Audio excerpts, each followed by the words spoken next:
पतई पमांगता देवरवा ए दादा अब का करी।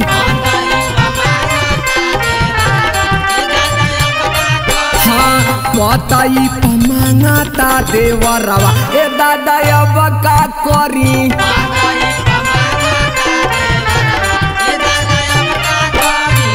आई हो दादा अब का करी, आई हो दादा अब का करी।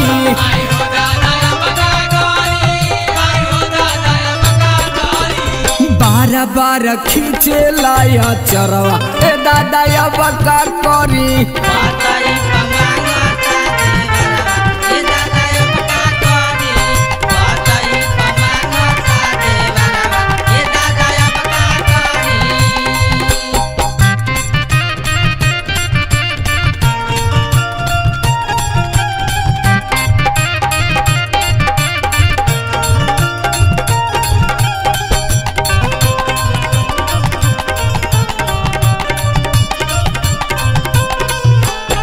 रोटिया बनावे जाबा घूसी ला चूल्हानिया हो, घूसी ला चूल्हानिया हो। धैले ला हमके अकवार अनुये राम के हो।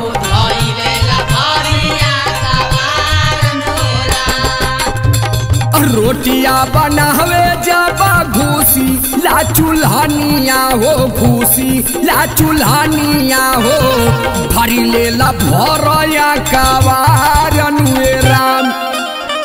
मन करे मारी खींच बेला नवा आय हाय, मन करे मारी खींच बेला नवा हे दादा अब का करी।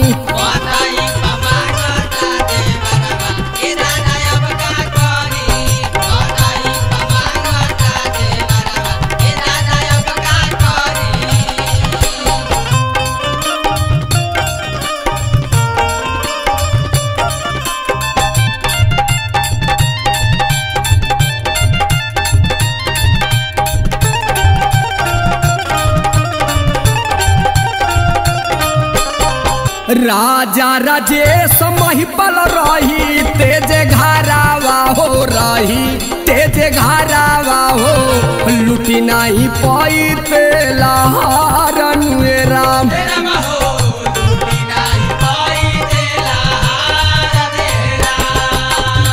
राजा राजेश महिपल रही तेज घरावा हो, रही तेज घरावा हो। लुटी नहीं पोईते लहार अनुये राम।